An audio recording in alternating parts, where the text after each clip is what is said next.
Hey guys, welcome back to Resistance Chicks. We're your hosts, Leah and Michelle. Today is the, 11th of August, 2019. I had to think about that for a second. It's technically the 9th of Av, which is the Hebrew holiday where, listen, this is the word I have for you today. If you come here for the news, well, guess what? You're getting a word from the Lord. This holiday, it's not really a holiday, it's just kind of like a holy day, represents when the spies came back going into the promised land. God says, go and take the promised land, I'll be with you. And they come back and they're like, we can't do it. And Joshua and Caleb were like, dude, we can totally take this land. God will be with us. And they didn't do it. And then they had to wander for 40 years. I think actually they repented and they were like, wait, no, we'll go. And God was like, you ain't get to go. And nobody over the age of 20 right now is going to end up in the promised land except for Joshua and Caleb. So the word from the Lord for you today is, whatever God tells you today to do, go on and do it. Okay, so we're going to go across our American pond to Sunday Europe. is our UK, Euro, and basically world news, even though we cover lots of world news. During the week, we try to focus especially on our brothers and sisters across either pond in either direction. Yes. And all around. Oh, That's the worst. yeah. Your lipstick. That's just stupid. But Tommy's doing okay in prison. He's doing fine. Yeah, so I have a little video from Ezra. You guys can watch it. But I wanted to share this. This is from Russia. The official Twitter account of the Ministry of Foreign Affairs of Russia. Okay. Tweets out Tommy Robinson. The hair is not gone. Let me help it. I would get it. I have fingernails. No. Let me get it. Don't. I will find it. It says, Zakhovra on the sentence of the journalist and civil activist Tommy Robinson. We will continue to closely monitor this case, mainly from the perspective of Britain's declared commitment to the immutability of high human rights standards. Whatever. It's from Russia. And I love that Ezra Levant says, I'm sorry to trigger all the Russian conspiracy theorists, but this is a fair point. If a Russian journalist who criticized Putin policies were sentenced to 9 months solitary confinement, we call it an outrage too embarrassing that it falls to Russia to make this point. It is embarrassing. So Ezra Levant made a quick hello everybody 24-hour turnaround visit to Tommy. He's been doing that. I think this is like the second or third time. I'm really going. happy, and I'm glad that he's doing this. Tommy needs to. He's got. I mean, right now he's got Avi and Ezra as far as his like big support, true supporters. And I was just thinking today about Colin and George and how they just went stupid and just this awful situation there. With friends like that, you don't need enemies. So let me play a clip here from. Obviously, not going to see Tommy, but I'm going to play this a little bit from Ezra, and then I want you guys go watch his video on Rebel Media YouTube. It's Ezra Levant from the Rebel.media sitting in the back of a car.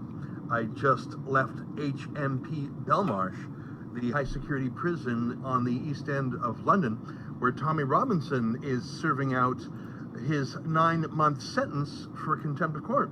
I am en route to Paddington Station, a train station that has a direct train to Heathrow.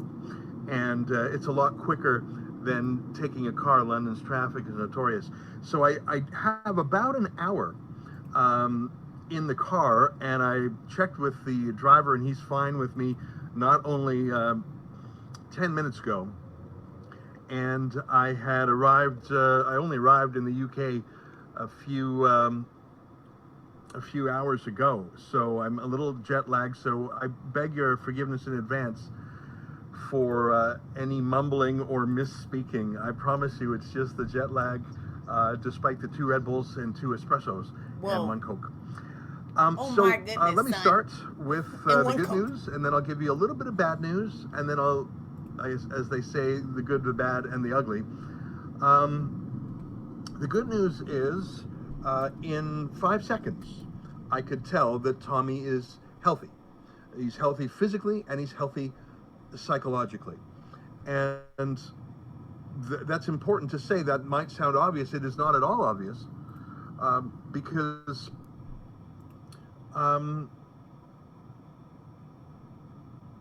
he wasn't okay in HMP only. He just wasn't. He was half starved. He lost 40 pounds, 3 stone, as they say in the UK, in his 10 weeks of incarceration. He was absolutely shell-shocked and stressed from being put in solitary confinement for 23 and a half hours a day. No exercise, no human contact, not even a TV to give him a voice. And then in the half hour a day he was let out of that box, it was to be in like a thunderdome where he was shouted and screamed at by the other prisoners for half an hour. So 23 and a half hours a day of silence, sensory deprivation, and then half an hour a day of absolute abuse. That is a dictionary definition of torture, both on the physical side, starving him, and on the mental health, psychological side. Let me contrast that to his treatment at Belmarsh, where I asked him how he's eating. He says that the food that they give him is fine. And if, there we go, we're live again. We blacked out for a second there. So just in case I got caught off, Tommy said that, and let me just go through there, get in the car to go to the airport, but the 2 other guests were there. Yeah. They were personal friends of Tommy, so it's great to see him laugh. I know that's something we take for granted. On the outside, I don't think there's a lot of laughter in prison. So I'm going to give you kind of the rundown. They didn't get all the time that they were supposed to have with Tommy because there were many other people before them, and they were actually in line, but they took everybody else in front of Tommy's group that was going in to see him. So they missed like 50 minutes that they were supposed to have with Tommy. I'm curious though, if you have to be on an approved list to go in and see him. Oh, I'm sure. Yeah, and Tommy's not getting all of your letters because they have to have they have to have somebody read all of his letters to make sure there's no terrorism enclosed. And Ezra laughed because he's like, some old lady, in the UK is just trying to write Tommy an encouraging letter. Tommy, I'm so sorry that you've been falsely imprisoned, and I want you to know I would love to bake you some cookies. I know. Terrorist. Right. Terrorist. And I guess they had, in order to, I guess towards the end, he said that when he understood having to have like bomb sniffers and dogs, these dogs around him, even though Ezra likes dogs. So Ezra thought maybe they were trying to intimidate him with the dogs, but he's like, I like dogs. But normally you get your stuff out of a locker because you can't take anything metal in. You take your shoes off, belt off, everything put in a locker. He says, normally you get your stuff out of a locker and you walk right out. And he had to be checked with the sniffing dogs and patted down to make sure he wasn't. He's like, I've never seen that happen before. Yeah, like I'm gonna take something from Tommy, like a letter or something. Right. Unbelievable. Okay, so as everybody is here, how many of you remember we played this clip here? This was painful for me. With Richard Gere, who he is working with the Soros-funded NGO Open Arms to bully Italy into taking economic migrants. Salvini called this a political provocation and accused the NGO of aiding human trafficking. Why is it Richard Gere housing and feeding these migrants? I'm going to play Richard Gere's clip. I bet he's got some money. And then I'm going to play... No, I'm not going to play Richard Gere's clip. I'm going to play Richard Gere's clip here, and then I'm going to give you Salvini's response because Salvini wasn't taking anything. And everyone is doing okay now. Why? I can't make it big. I guess it doesn't. Of course, they don't want you to hear what the open borders, New World Order. Okay, now they were on 2 boats in the middle of the ocean. One of the boats was turned back and taken by the Libyan Navy.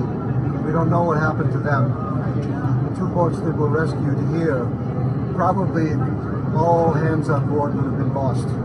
So the people that you see here on this boat, they're only here because of the donations to Open Arms, to the work that Open Arms does. And now for the most important thing for these people here is to be able to get to a free port, be able to get off the boat, get on land and start a new life, be taken care of and make a life for themselves. So please support us here. Now, he said please support us, by the way. Did you know I'm curious because the way that I understood that these NGO boats were representing themselves were, listen, it's not exactly what we would want. This is the face I thought they were putting. We wouldn't want all these people coming over, but it is a humanitarian thing for us to go and rescue them.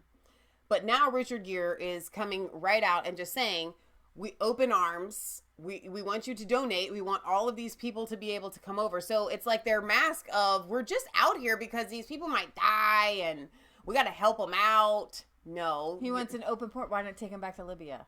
Good question. I would actually give money, maybe, to the NGOs if they were helping them in the ocean and taking them back. Right. They're not. They're taking them to Europe. Right, okay? right. This is not a rescue operation. No. All right? So, what does Matteo Salvini have to say to a Mr. Richard Gere? Matteo Salvini offers Richard Gere to take the migrants to his own Hollywood villas after this little altercation here. This pretty woman star dropped by an NGO vessel that rescued over 120 migrants from the rafts at sea, but was not allowed to dock in Europe. He called on the Italian government to stop demonizing the newcomers. The country's interior minister, Matteo Salvini, known for his hardline stance on migration, responded with a tongue-in-cheek remark.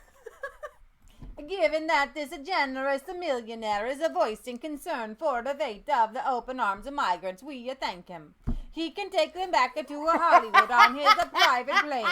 All of the people on the board and support them in his villas. Thank you, Richard, Salvini tweeted, also posting a collage with Gere and migrants from aboard the ship. Here is the tweet that Matteo Salvini put out. I love this. Thank you for your care and concern, and I assume you're going to be taking these people back with you to your Hollywood private home and housing them and caring for them. The film star has weighed in on the migrant crisis facing Mediterranean countries where many people are trying to illegally cross the sea from North Africa on rafts and other unsafe vessels. He visited one of the so-called rescue vessels picking up such migrants, a ship belonging to the NGO Open Arms. The Spanish boat, which now has 160 migrants on board, including minors, has been stranded for 9 days as both Italy and Malta have refused to let it dock. Guess what? You turn around, baby, and you go straight back to Libya. Go on. Go. While the EU is trying to figure out what to do with it. The 69-year-old actor brought food to the ship, which is said to run out of supplies soon, and took part in a press conference on Italy's Lampedusa Island, where the ship now is. He compared Italy's politics to the stance of the Trump administration, and called on both politicians to cease demonizing migrants. Okay, so people are allowed to leave tongue-in-cheek comments on our channel. I think it was received, even though there was a just kidding, as not. I read it hilariously. Turkle says, our moderators accidentally deleted both of your comments, my friend. Please forgive them. He says, I'm Italian and I'm highly offended of your appropriation of the Italian accent and will report you to Hate Not Hope and other NGOs now. Wink. Just kidding. And I think that was, I got it. That's a funny joke. Ha, ha, ha. That's a funny joke. It was funny. Leave that up. It was good. I can't undelete comments apparently. Italy is reported one of the most popular destinations and entry ports for migrants, with over 20,000 sea arrivals in 2018 alone. And Salvini is doing other things. He is now he wants to fine these boats $1 million. Oh, wow. Yeah. That would, if he actually did though, I mean, that would shut this thing down instantly. Yeah. Your alarm's going off. I don't even know which one it's for. So let me find my... we have a lot of news today, you guys. There's a lot of violence going on over in the UK. So we're going to cover that. Machete attacks. We're going to cover a sword-wielding terror guy in Germany. And we're going to go to Sweden. We're going to go to this, I wouldn't say my own hometown, but, we're going to go to Sweden. The land of my what do you call it? My land of my paternity, I guess. Whatever. Okay, my father's side of the family. So the UN criticizes Salvini his decree that will fine migrant transport NGOs up to $1 million.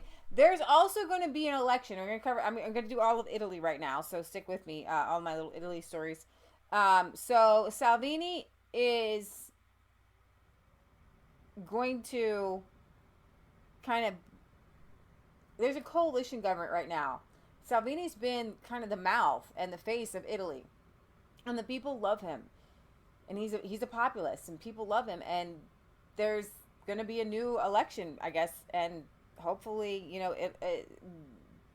Salvini will take, full reign. Sometimes he's a little bit constrained. All right, but what the UN is criticizing Salvini as he wants to find these migrant NGOs. I mean, these are fancy little yachts here. The UN High Commissioner for Refugees has condemned the new migrant decree enacted by Italy, saying it is concerned about the much heavier fines for migrant transport NGOs. This law actually passed earlier this week that would fine the ships $1 million. The UN says imposing fines or other penalties on commanders may deter or prevent private vessels from conducting rescue activities at a time when European states have virtually withdrawn from rescue efforts in the central Mediterranean, and they have done so for good reason. The new decree, which was drafted by populist Italian Minister Matteo Salvini, sees fines for vessels entering Italian waters without permissions increased to penalties of up to 1 million euros from the previous fine limit of 50,000 euros. Praising the migrant transport NGOs, the UN said the commitment and humanity that motivates them should not be criminalized or stigmatized. No, it's money. It's money. A lot of it's money. They're human traffickers. So the UN is not the only organization to speak out against this new decree. The European Commission stated it was concerned with the new laws. You can find whatever vessel you want in your waters.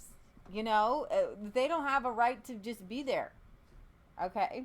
So, did you talk about the elections that are coming up? We're going to talk about these elections. So they don't have like a president. We view Matteo Salvini as the president, but it's not. Their elections are similar to. They have different. The UK. They have stronger leader. They have a stronger leadership bar. A lot of countries have a president and a prime minister. Yeah. That speak out. Let me find my. So Italy is going to be going to. Here we go. Italy is ahead of 2 elections as a populist border control Salvini prepares to go it alone or without the coalition. Coalition? The junior coalition partner, and that's true, he was the junior coalition partner in the Italy's left-right populist government, is pushing the country towards fresh elections as the pro-border control league party led by Matteo Salvini continues to dominate in the polls, and relations between the two governing parties collapse. Matteo Salvini called on the Italian Prime Minister to recognize that the government had collapsed overnight Thursday, demanding a vote of no confidence in fresh elections.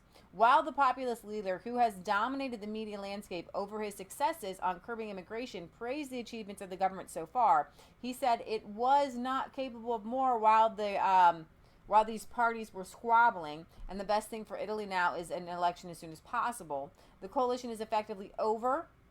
Italy newspaper reports after Salvini's league blocked a big spend high-speed rail project that would have cut journey times from Italy to France. The development comes just hours after Salvini told his political colleagues to cancel their holiday plans and prepare for a government crisis. So wait a minute. I want people to recognize that what Salvini is doing, in my opinion, okay, he might have more than just financial reasons for saying, listen, we can't afford to do this, but that's the part I'm going to go with, okay? Yeah. If you can't afford to do something, you don't do it, regardless of how much it's needed. Right. So we really liked, in 2017 when we were starting to cover Europe, we really liked the left-wing 5-star movement. They were a populist movement. They were anti-establishment. Yeah. They were fun. They were funny.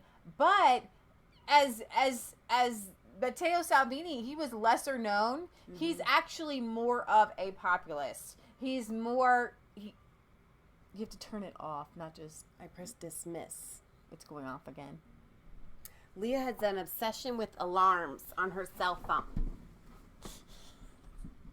Thank you, Michelle. You could bring it down here and make sure. I don't know what that alarm's going off for. I do not know.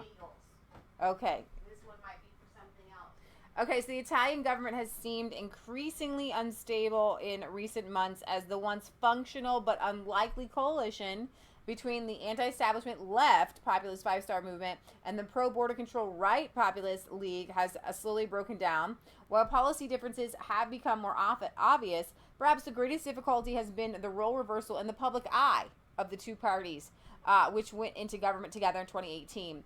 At the time of the general election, the left-wing five-star party was the senior partner in the largest party in Italy with 32% of the vote, while the strong pro-border league just took 17% of the vote. And this is a very interesting way when you're looking at government, how they're formed. Okay, Matteo Salvini was not elected to be the president. He was not elected to be the leader. But because he got this coalition with the five-star movement, he became a strong voice. And I believe that this was a really providential moment. Right, because he's not the prime minister of Italy right now. No, but he is a co-leader in the government. Right. Because when they do the coalition... Well, I was just correcting what you There's just a said a leader- few minutes ago when I said he's not the president. You said, no, he's the prime minister, but he's No. not the prime I minister. said, you said Italy doesn't have a president. I said they do have a prime minister. Okay. He's not their prime minister. No. Let's see. But the league, Matteo Salvini, who took the position of interior minister, has dominated the government since and grabbed headlines at home and abroad, overshadowing the prime minister. Recent polling and their performance at the European Union elections puts the league at close to 40%. Now, remember, what did we say? Said that when the government was actually formed, the five-star movement had 32%. Okay, so now... And Matteo On their Salvini's own, league they has surpassed 17. So now he's got, so now they're at 40%. They're definitely, and I think that with Matteo Salvini saying, why am I the junior partner here when the country is obviously wanting to go in this direction? Well, and I think we need to recognize that. So when I was a kid or a teenager, I had these dreams of visiting Italy one day. I still have those dreams, but it was this beautiful Italian countryside where they take siestas in the middle of the afternoon. It's a very slow-paced, clean, fun, family-oriented culture. And if you're an Italian and all of these, imagine, Italy is not that big. Imagine all of these foreigners flooding your streets, making it a mess, taking away from the beauty that is Italiano. Okay, of course, if Matteo Salvini is actually getting the job done, I would imagine he would get the vote of almost every Italian. Well, in a country that does not trust its politicians, he's polling at a 56% trust rate in the country. And 63% of Italians said they approved of his new anti-migration decree earlier this year. 63%. 63%. Yeah. So we're gonna see some changes here. Leaked reports claim the league leader Matteo Salvini has told fellow party members not to go on holiday as a crisis between the government coalition partners looms on the horizon. Wow. The message was allegedly sent through the messaging app WhatsApp this week, with Salvini advising league members, "Don't go away for the holidays," following this conflicting vote over the train. So we'll see where this plays out, how this plays out. I'm excited, and I think that for anybody here that's a new viewer that doesn't understand why we cover these things, it's because it's an entire movement that is spreading around the world, and it's such a beautiful thing to see. And the more that other nations rise up and stand up against these globalists, Steve Turley on YouTube covers it in a very positive, happy way. It's really exciting. And he calls it populist nationalist movements, very much Christian movement. So it's very exciting. So that's what we try to cover here too, the negative and the positive. So it's really fun to get some positivity going. And guys, I'm just going to make a prediction right now. We're going to have a lot more positivity because there were a lot of fights fought in 2016. Yeah. Okay. And you see these leaders rising up. Poland is going to go to the polls October 13th. So they're already on the nationalist populist side. They do have some socialist tendencies. It's Europe after all. But to see Matteo Salvini have some fiscal responsibility there, that's heartening, right? You know, but I'm going to make my prediction is that you're going to see more good news, more good steps. And we took a lot of hits. I mean, since we did the mass shooting in El Paso, we don't do this for money, by the way, but it's kind of nice when you can put ads on your videos, and it's called monetizing them. It doesn't cost you anything. It doesn't cost us anything. And YouTube would send you a check in the mail. It's kind of cool, right? Well, direct deposit. Yeah, and that in 2017, it was going to go really good, and then we started to be demonetized here and there, and we're completely demonetized now. Zero zip zilch. I don't even think a pickle video is monetized. No, nothing. We have 0 videos that are monetized right now, so you are watching us ad free. So I bet you're not. Because they do this really stupid thing where if they'll put an ad on it if I play a song. Oh, that's right. So if you are seeing an ad, it goes to whoever else's song it was that we played while we were. And it's okay or video. Because the song might be in our video talking about an El Paso shooter. Right. So Turkle says again, he's our Italian friend who likes your accent. I lived in, I don't know how to say this town. It's a town in Italy. Lumazane. That city is 60 to 70% black. That was okay. About the same crime as Italians. The Pakistani was doing badly, though. All criminal pretty much in Lumazane. And they fight with guns, he said. We will win. It is only natural. And inside a 5-year time frame, the Western attitude will be different no matter what. I think you're absolutely right. All right, so time for our commercial break. Dun, da, da, da. Joe Biden, our former vice president, has made a lot of flubs this week, and we're not going to do U.S. news, but when they cross over, we're going to bring them to you. But can I just do one that I don't know that even you heard about? He talked about the Parkland shooting. Yeah. And, you did hear about it? And he said, when I was vice president and I went down to Parkland and you all were there and you came, he's talking to the media, you all were there and you came and, when I was, that just happened last year. 2018, and he says, when I was vice president in the Parkland shooting, it's like, oh my gosh, he can't stop. He's just really, his mind is, I think he's got Alzheimer's, honestly. Yeah. And I think so this is not the first time, but Joe Biden confuses ex-British Prime Minister Theresa May with Margaret Thatcher. Oh no, he did not. Again. Former Vice President Joe Biden on Thursday night mixed up the name of former British Prime Minister Theresa May with Margaret Thatcher, who left office in 1990. This is the second time in a matter of months he has found himself struggling to correctly name the leader, current or otherwise, of our ally, Great Britain. Biden was addressing global reaction to U.S. President Donald Trump after the Charlottesville rallies, when he had to catch himself before fully saying Thatcher. Biden referred to Theresa May as Margaret Thatcher tonight, the second time he's done so since May. Here's the Biden quote from tonight. He was talking about international reaction to Trump's comments. And the word stunned the nation, and I would argue, I know, shocked the world, international leaders about it. You had people like Margaret Thatcher, you had people like the former chairman and the leader of the party in Germany. You had Angela Merkel stand up. So he didn't even correct come it back and say Theresa May. First of all, let me correct myself. First of all, Joe Biden, you do not under any circumstance try to touch Thatcher, ever. And you don't ever try to put Theresa May in the same category as Thatcher. And as a matter of fact, you should never use Margaret Thatcher in any example that you would like to prove, because you're complete polar opposites in every sense of the word. You don't get to talk about her. You don't get to say her name. So Biden was talking to some donors in May, and he said he was talking about he'd heard from 14 heads of state around the world, not one of which he named except for Margaret Thatcher, who voiced concerns to him about Trump. He says, Margaret Thatcher, Margaret Thatcher, Freudian slip, Biden said to growing laughter, but I knew her too. The Prime Minister of Great Britain, Theresa May. So that was the first time he made the mistake. Yeah. And then the second time he didn't even say Theresa May. No. Right. So you know what I think? No. I think that Biden has Thatcher coming back in his sleep. Like talking to him. Could be. All right, in Paris. Now, it was interesting because here in America we have a show called The Five. Greg Gutfield and 4 other people are on there. And then I watch it on Fox News every once in a blue moon.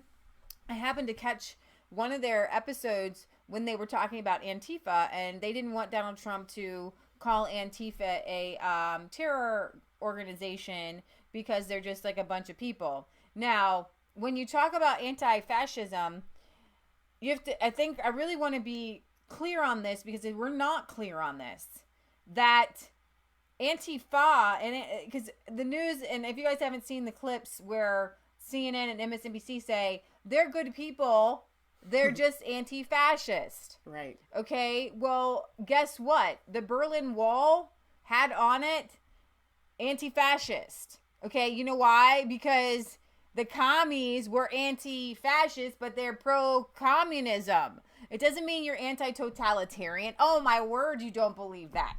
They're total totalitarians, okay? It's a thing. It's just a thing in their minds. That's what they call themselves. It means nothing to them.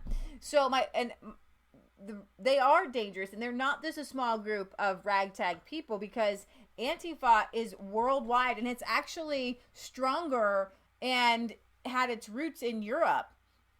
And then there are chapters here in the United States. Right. But it is primarily a European. There's Antifa in every European country, and primarily in Germany, and you guys see them in the UK and in France. And there's a leader who is getting ready. All of these young people who want to be in like a gang or a group, but they don't want to be in like the regular type of a gang. They want to have a mission. They want to have a meaning. It's the lack of religion.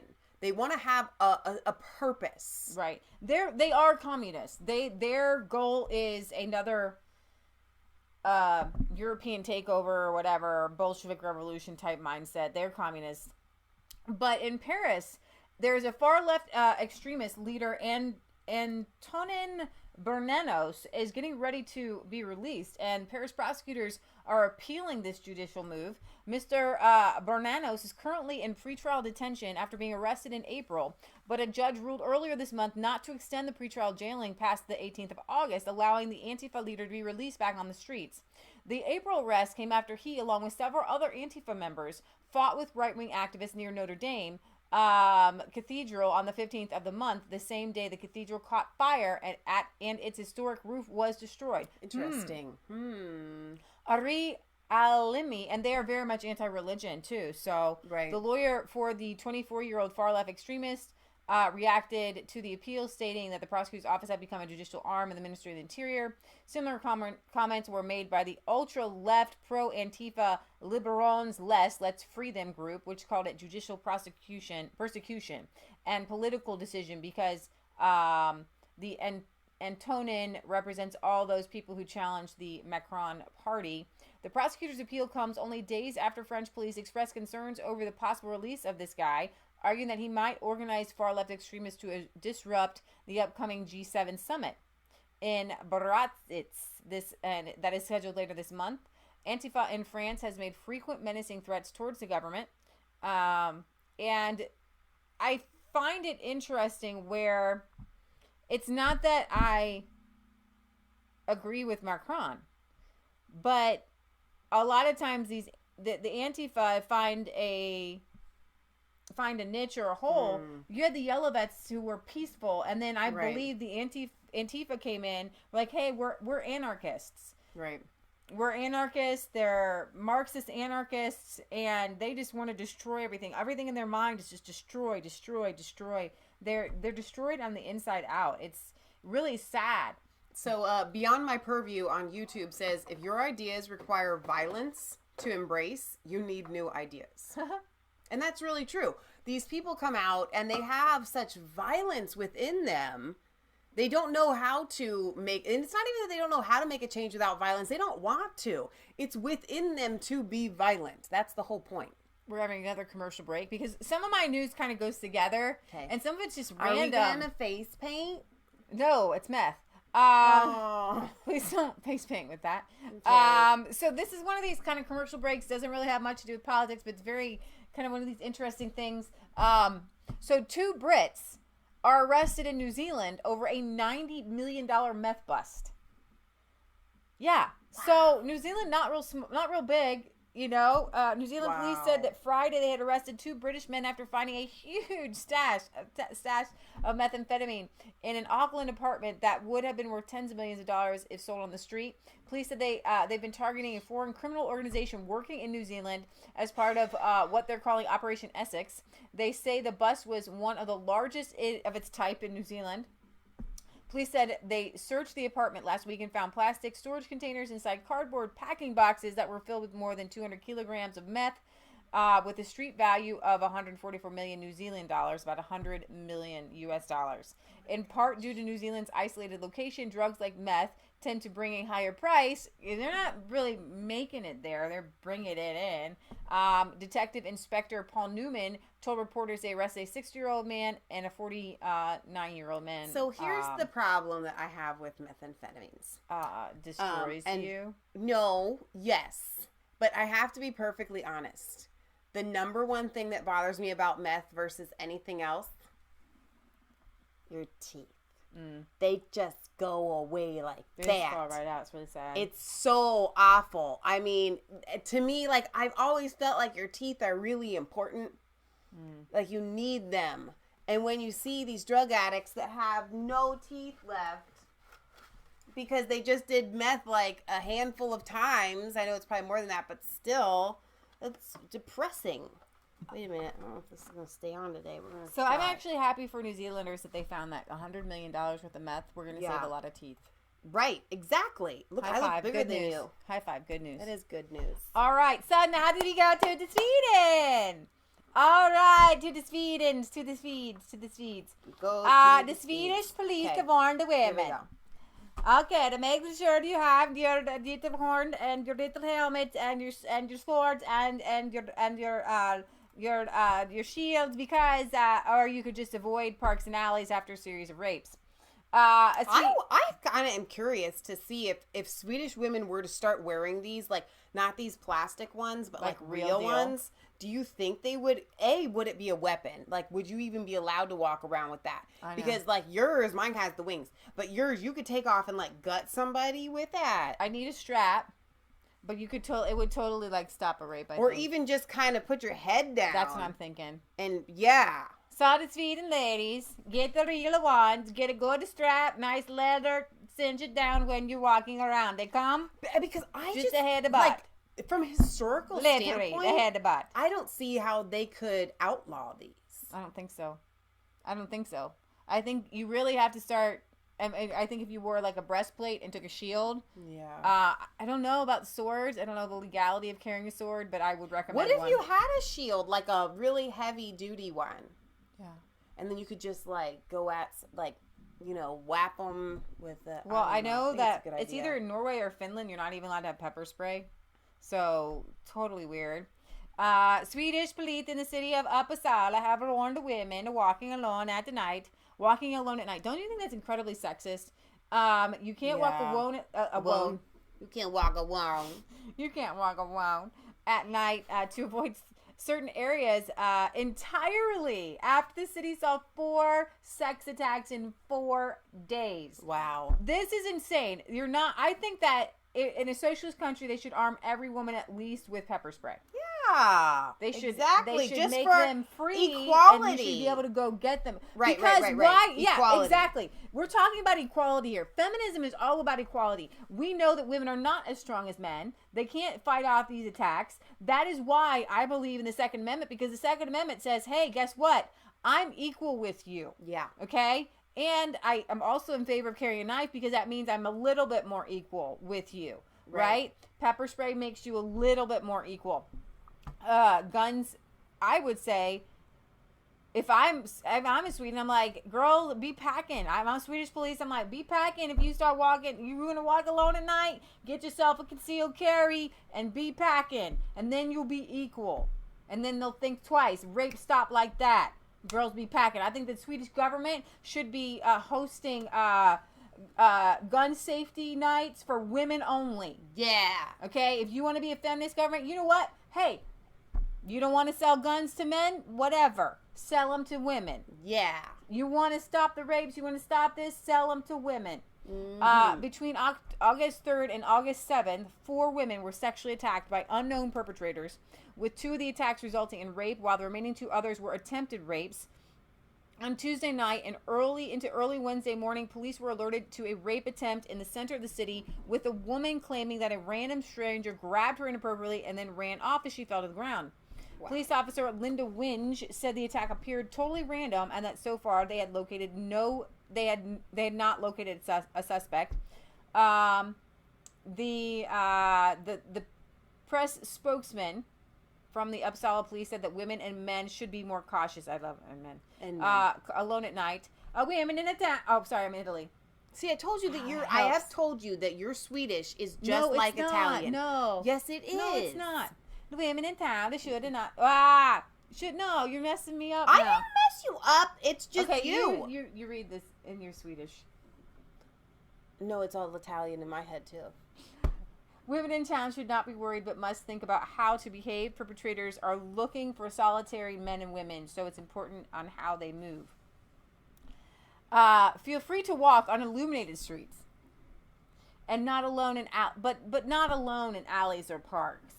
We take security creating measures, but we cannot be in all places. Both men and women need to think ahead. So, according to a report by the Swedish broadcasters, I'm thinking ahead. I'm thinking ahead, and I'm taking a knife, and I'm taking mace, right, and my hat with horns. Listen, 85% of assault rapes are I believe, where the victim is not acquainted with the rapist. So that's and we all know that they're from migrants, but whatever. Unbelievable. All right, I'm not done. We have more, so you can keep your hat on. We're not done in Sweden because the city of Malmö, there's a couple Jewish people there. I don't even know how they're still there, but they're asking for a little bit of help because it's not safe. They can't. There's like 2 or 3 schools that Jews can go to where it's safe. Otherwise, it's not safe, and you dare not wear the Star of David or your kippah hat. No way. Young members of the Jewish community in the Swedish city of Malmö say the local government does not do enough to combat growing anti-Semitism. 2 young Jews spoke out about their experiences living in the heavily migrant-populated southern Swedish city, with one claiming that many high schools across the city are simply not safe for Jews to attend. Think about that. So it's Think not about that. The Swedes that have anti-Semitic viewpoints. Yeah, this is not right-wing nationalism or right-wing anybody's. These are it's the migrants. It's the Muslim migrants. 18-year-old Daniel Vakin, who attended high school in Malmö in 2016, said, almost all Jews choose between 3 schools in Malmö. It would never occur to anyone to go to a school that is considered unsafe for Jews. Uncertainty means that you cannot go to school with a visible Star of David, because then there is a high risk of being threatened, or that someone follows you from school and maybe even being beaten. 19-year-old Mira Kebler told the broadcaster that many young Jews were choosing to leave the city altogether. If you think about how long it was since the Holocaust and my relatives were murdered, that people should carry the same fear. In this, the municipality should do better, because they are the ones supposed to take care of their citizens. Earlier this year, the Jewish congregation in the city warned of declining numbers of Jews, stating that there were only 387 members of the group in 2019, down from 842 in 1999.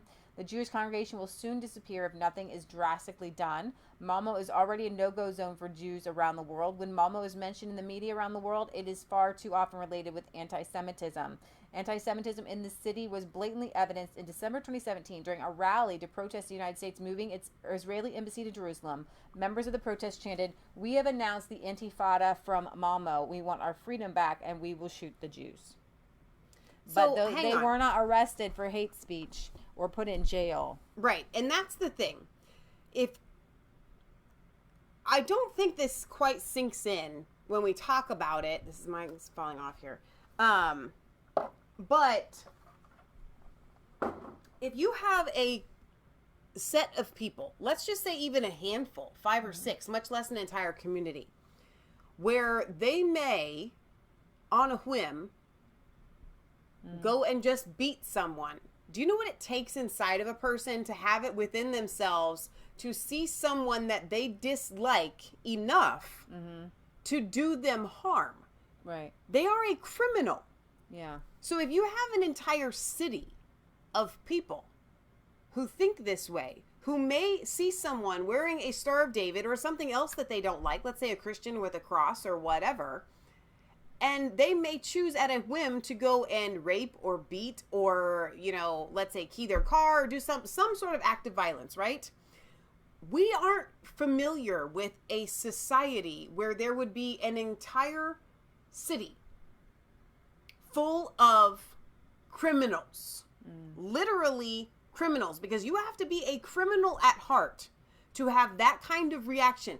I would only have that kind of reaction if I was in a city and I saw rapists and child molesters roaming free. And even then, I wouldn't go and attack them and beat them. I would call the cops. And so it's not within us in society as humans to see someone that we hate enough to go and beat them. Yeah. So we have an entire city in Sweden and around the world, we've got more cities like this popping up. Right. Of literal firecracker criminals. Right. They are all evil, evil people. Yeah. So here's this article from 2017. I don't know if the video is still up. It's been removed for violating YouTube's terms of service. Oh, So wow. that tells, what does that tell Mm-hmm. you? And then we'll translate this article, translated, young Jews in Malmo testified to vulnerability. And then European Jews ages 16 to 34 are more exposed to anti-Semitic harassment than her parent generation did. Wow. And let's see. I know it is really extreme stuff. Everyone has known that Malmo is an anti-Semitic city, but it stays there. Young Jews who choose to move from Malmo. This is a young Jew. Who chose? Mira Kebler. Her father fled the Holocaust with his family. So you can, if you know Swedish, you can listen to that broadcast. And Wow.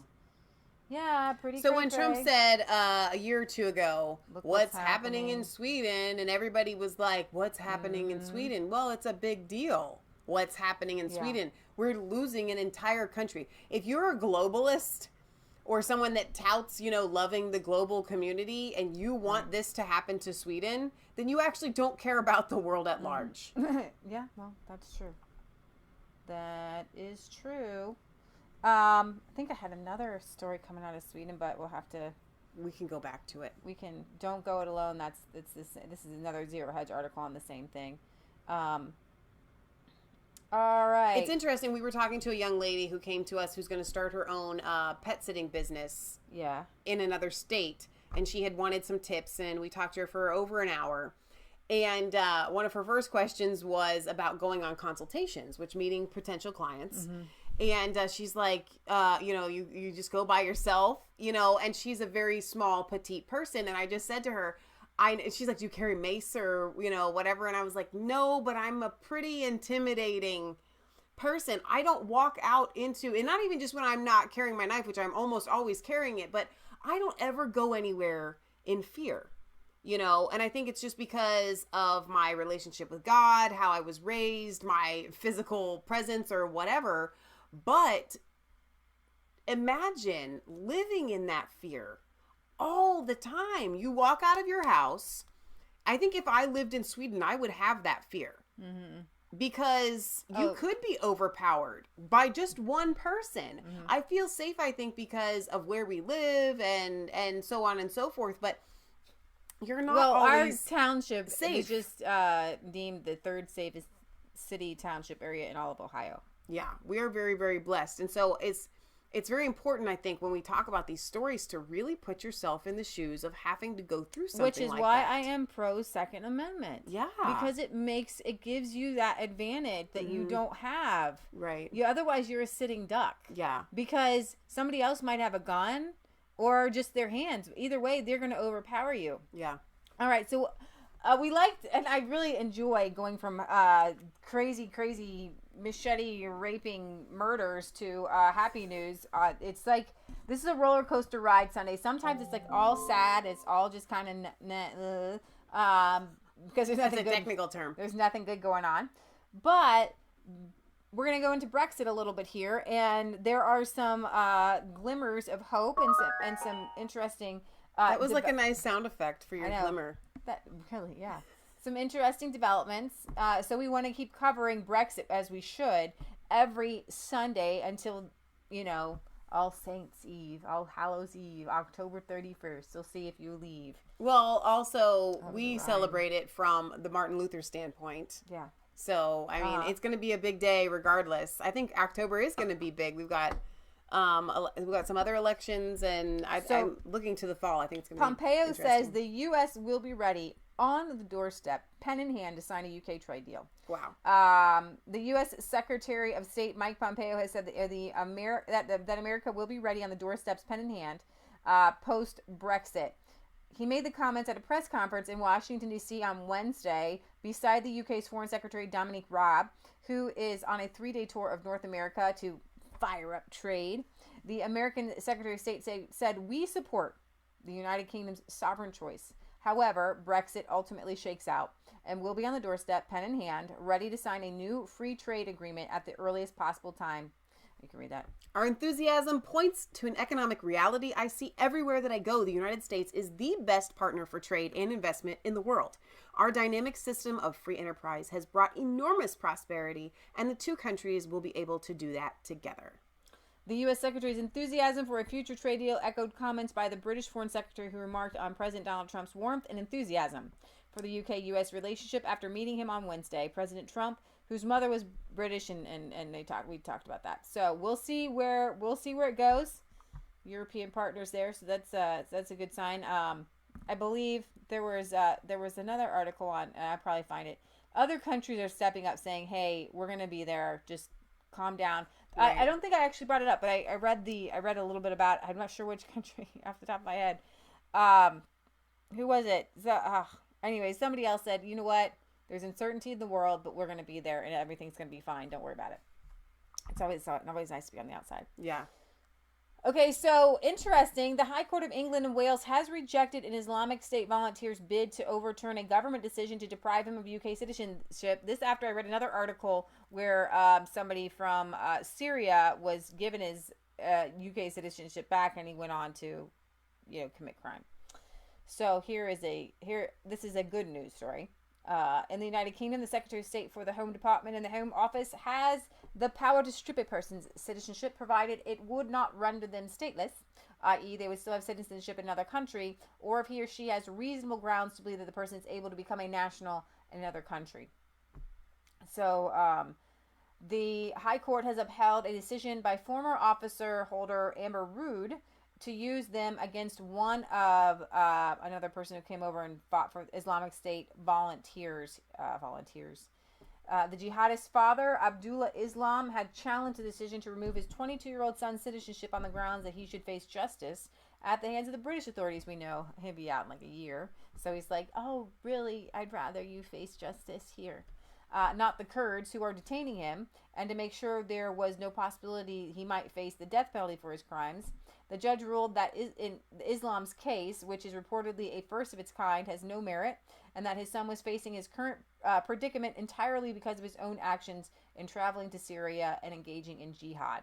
You don't get to go and fight for ISIS or even get trained for ISIS in another country and then come back to the UK or the United States for that matter. Okay? It's not a thing. You don't get to go and fight for ISIS. It's a choice that you make. It's irrevocable. Yeah. Yes. It's irrevocable. Oh, in Sweden, Muslim driver stops a bus service and refuses a woman entry for the prayer. A Muslim bus driver in Stockholm refused to let a woman board on his bus as he and another two began their prayers in the vehicle. The incident took place on Friday evening after the woman later said that she thought no one would believe her story. On Monday, local moderate party politician Christopher Thompson confirmed the story, stating on Facebook that the driver's actions were unacceptable. He stated that he had begun an investigation into the matter to seek clarification on how employees are allowed to practice their religion while on board public vehicles and the standards of transport vehicles in general. According to the news website, the woman said that she found the driver along with two boys kneeling on the seats of the bus engaging in prayer. When she attempted to board and knocked on the door of the bus, they ignored her and left her outside in the rain.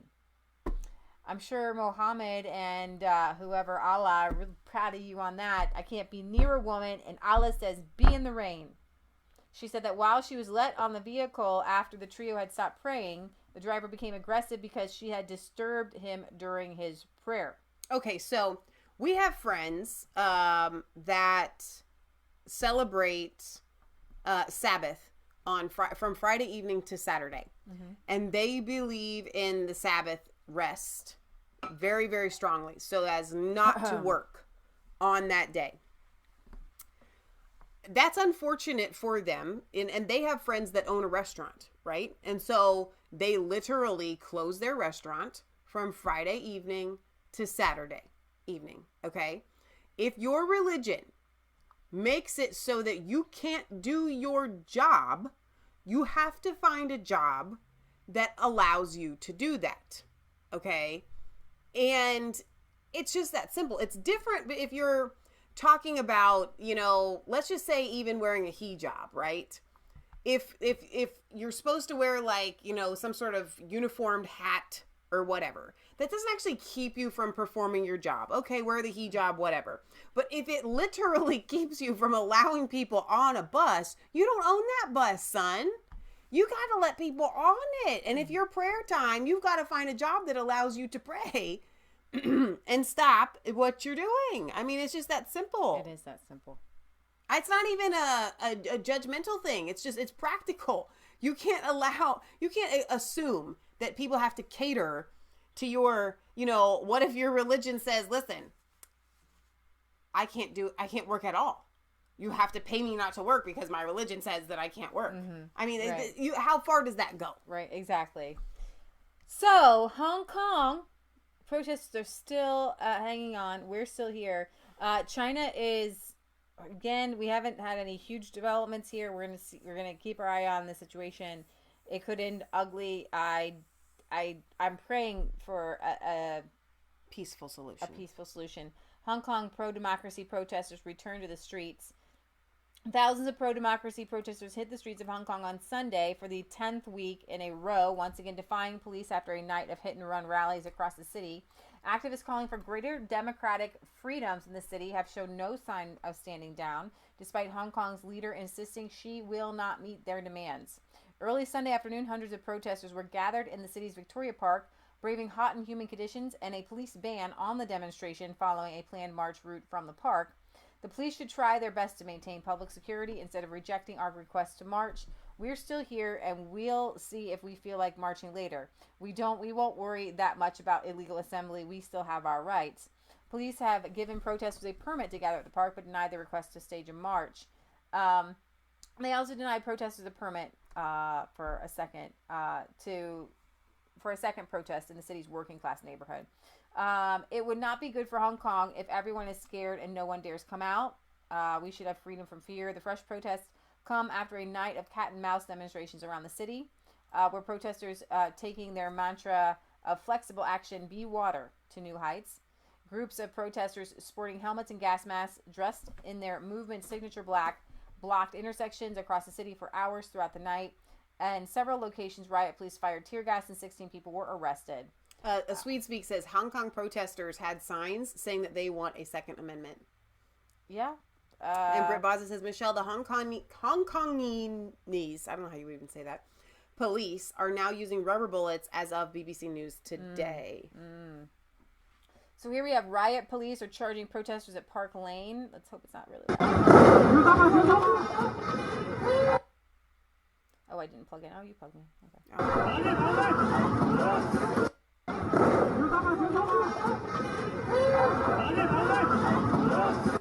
You know, we're seeing a lot of this civil unrest as of late all over the place. I'm not a big fan of the violence in the streets, and I will tell you that now. I will tell that to the Hong Kongers. I'm going to tell that to everybody. Let's see, I guess the live feed here. But hang on, because we talked about this last week. But I still think there's always going to be people who take it to the wrong level. Yeah. And if you don't do it right, then it can be very wrong. Right. And I think that you have to be really careful. And I don't think that violence is ever your answer. I don't think smoke bombs are your answer. I don't think that going in and blocking streets is the answer. So I have a question for you, though. And, like, legit. And obviously it's hard to go back in history for something that didn't actually happen this way. But let's just say for a second that during the Revolutionary War, the British had all the weapons and the Americans did not. I think how do you have I think you have to read John Locke. And I don't know that they had or not. I think you have to read John Locke. Right. And I think that you have to know your purpose, know your cause, know your stated goals. If you're just haphazard, ragtag group of people who half of them might have really good motives and the other half might just be out there with everybody else, but there's going to be a quarter have good motives. Right. And just want anarchy in the streets. Right. I'm not going to listen to you if you do that. I can't stand behind you no matter what. Because so I think what you're saying is perhaps they would have to make a declaration of war. And that's what we actually did with our Declaration of Independence. We made a declaration. We made a statement. This is what we are doing. Now it's coming to blows. But here's the thing.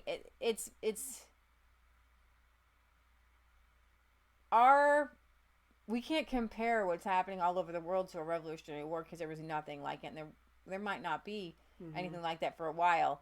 And people tried. You saw the French Revolution, saw what we did, and they turned it into a bloody massacre. Right. And we know that was wrong. Right. We know that what they did, grabbing people, pulling people out of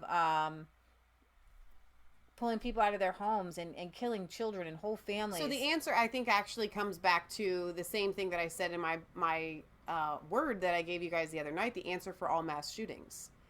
And that is getting in the Word of God. The only answer, and then God will show you what to do. Who's to say that you, if you're willing to be a thug, are going to be a better form of government for the people? Okay? But my point is I'm saying that as a warning to the Hong Kongers who I desperately want to be behind their march for freedom. Right. But I cannot be behind thuggery. Right. And destroying of other people's property who are just trying to live their lives. Let's say this is in my hometown, and I have friends who own businesses, and people are shutting down their lives. Oh, yeah. They didn't sign up for this. Right. You know what I mean? Well, I think you're absolutely right. When people are just vandalizing private property for no reason, that's absurd in any sense. And they're shutting down transportation.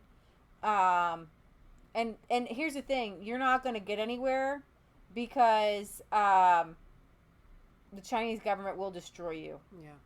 When it comes to blows, you'll just die. So you really do need to get on your face before God, seek God as a group and as a people, and then you will be unstoppable, regardless of God will shut the mouth of the lion. But you can hear this in English.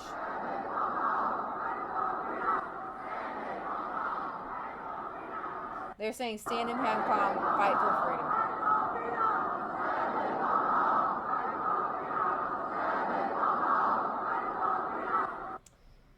But, and this is why we cover some of these hard things to disseminate. If anybody has a right, it's the people of Hong Kong to fight against a very totalitarian communist regime who nobody in the West seems to want to stand up to.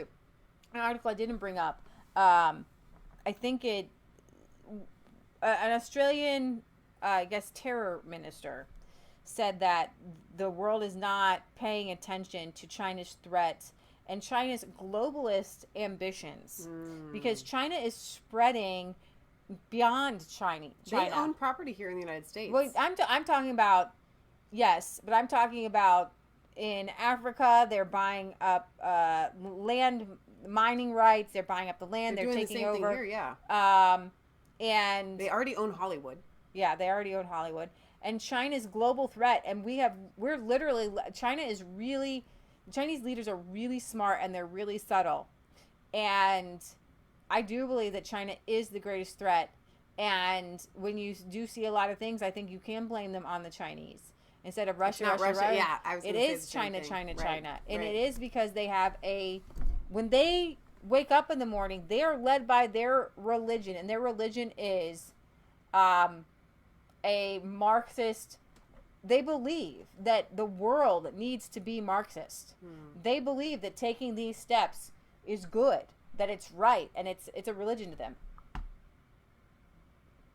So, all right. This is your other commercial break. No. A Tesla on autopilot in Moscow slams into tow truck, explodes into flames.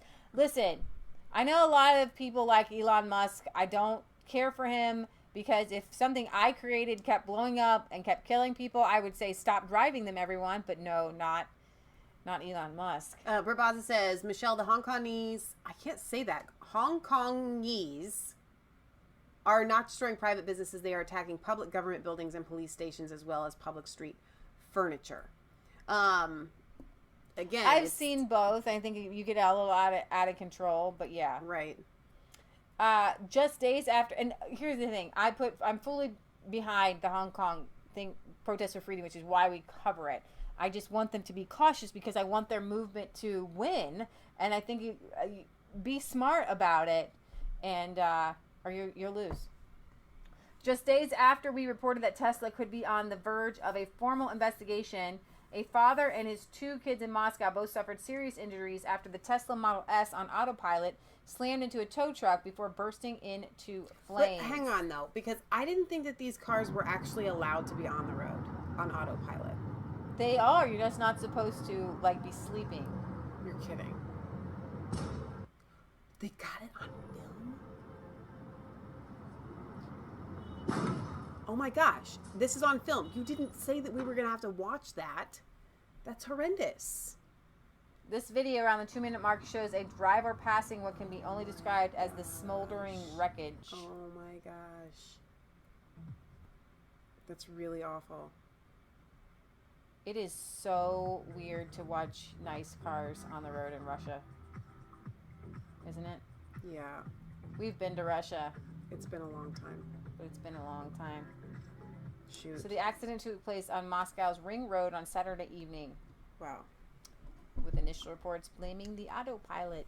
Well, of course it's the autopilot. Oh my gosh, cars just don't burst into flames. Mm-hmm. Obviously it says it slammed into a tow truck. I didn't see the tow truck there. Libya, Benghazi. The expanding chaos of the renewed war in Libya, increasingly a failed state. Thank you, U.S. If there ever was a prime example of one, now approaching a decade on from its so-called liberation, 2011, by U.S. NATO forces, keeps providing daily and weekly reminders of the Obama-Hillary Clinton legacy of humanitarian intervention.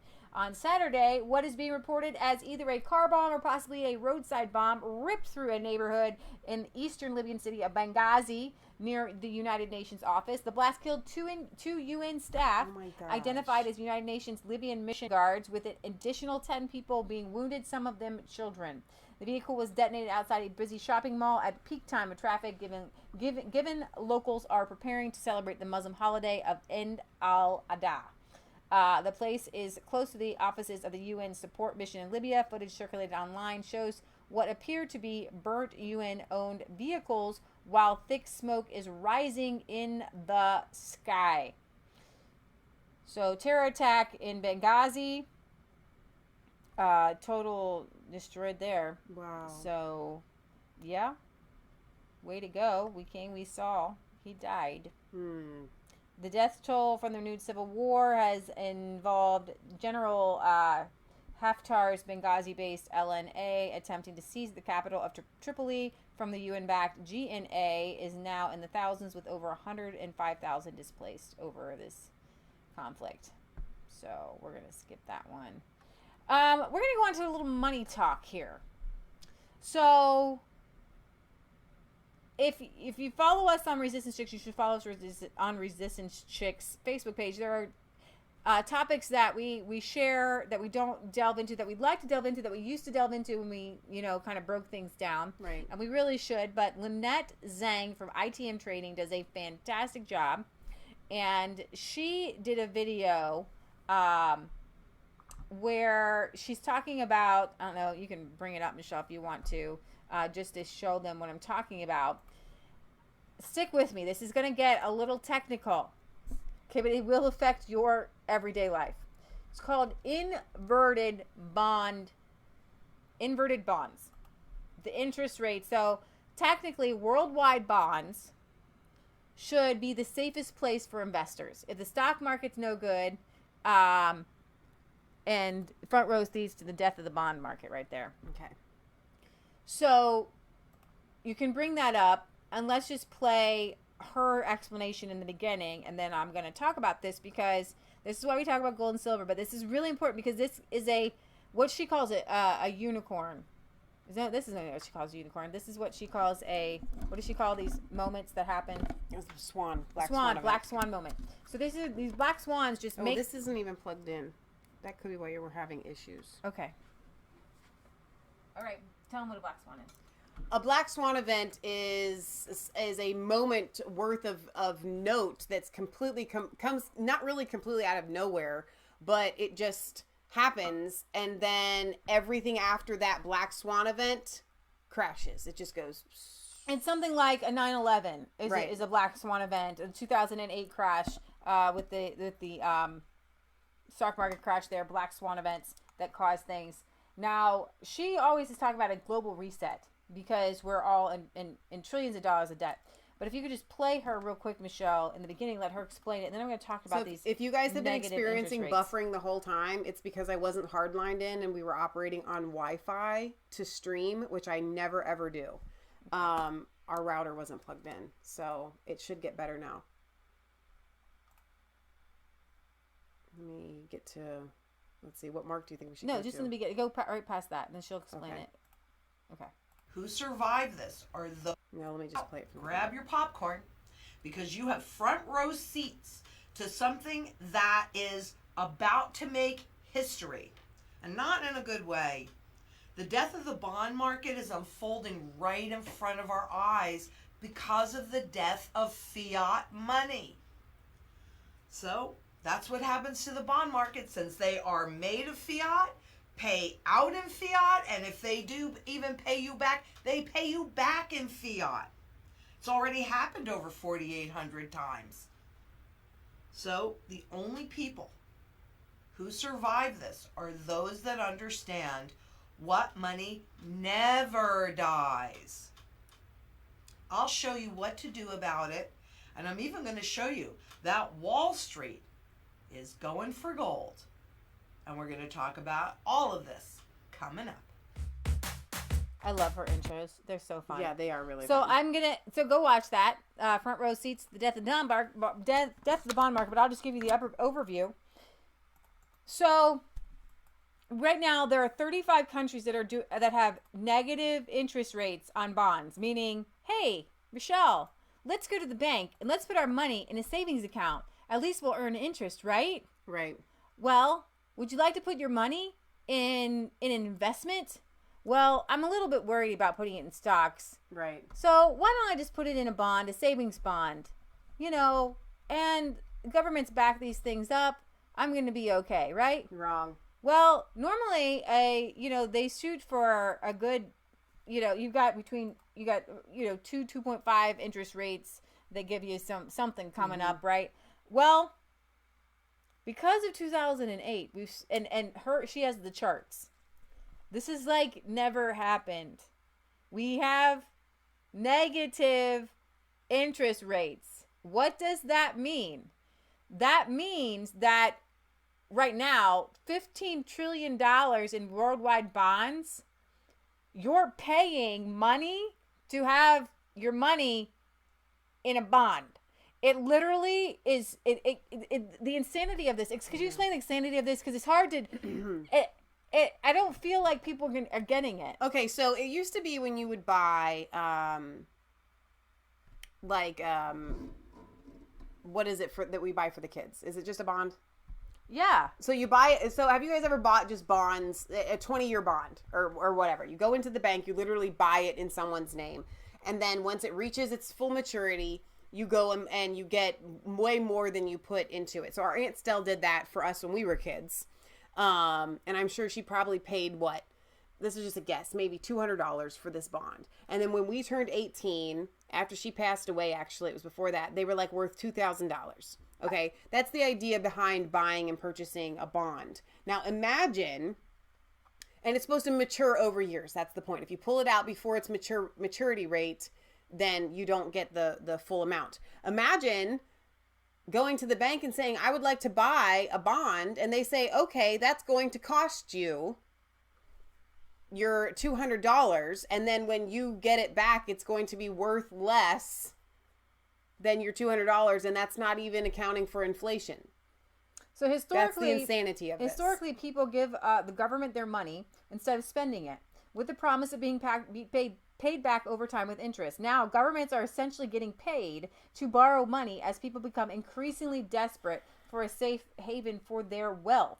Although the spread between U.S. bond yields and the rest of the world is wide, it's possible the U.S. could get sucked into this global trend. And this is from current mainstream Okay, news. but if somebody is desperate for a safe haven for their wealth, you know what you do? You buy gold and silver in your hand, money, real wealth. This will never expire. It will never go bad. It will never lose its value. It will always keep pace. It will always maintain. Right. It will never, ever, ever, ever, ever, ever, ever, ever, ever, ever, ever fail. And global downdraft in bond yields this morning. As we're saying, the 10-year note down to its lowest yield in roughly 3 years. German Bund, lowest level ever, now even more deeply negative, and increased speculation. U.S. yields could go sub-zero. Take a look at the three big bond markets that we're following there. Wow, is it now 161 on the 10-year yield? I just looked at it, it's 165. There we go. The Bund, minus 60 basis points for the yield.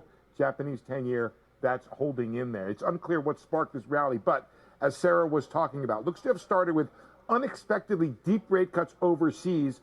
Add to that a really bad German industrial production report, both of which raised new fears about the outlook for the global economy. Several central banks cutting rates more than expected. New Zealand, Thailand, and India all dropping more than expected, pressuring the U.S. Federal Reserve to act as Fed officials see U.S. rates increasingly out of line with the rest of the world. And that's what the president was tweeting about this morning. Okay, now let's look at the probabilities. Relatively modest so far. There is. So I know that that's going to be a little bit deep for you guys, but I hope it is, and I hope that you understand that, because let me just give you this as an example.